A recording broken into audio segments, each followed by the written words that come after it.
গরম কিছু খায়েন না, কিন্তু এখন তো বুঝবেন না। কোনো এক সময় দেখবেন যে আপনার লিভারের স্প্যাজম কমে গেছে, খাইলে বমি বমি ভাব আসে, মনে রেখে খাইলে বমি বমি ভাব আসে, পেটটা ব্যথা ব্যথা করে। আপনার লিভার দুর্বল হয়ে গেছে, দুর্বল লিভার হয়ে গেছে, পানি বেশি খাবেন না।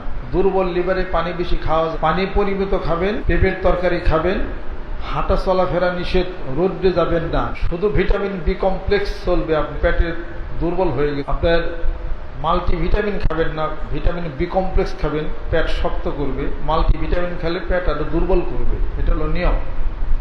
অ্যারিস্টিভিট বি বা বিকোজিন, বিকোনেক্স এগুলো খাবেন 1 চামচ। আর পেঁপে লাউয়ের তরকারি খাবেন।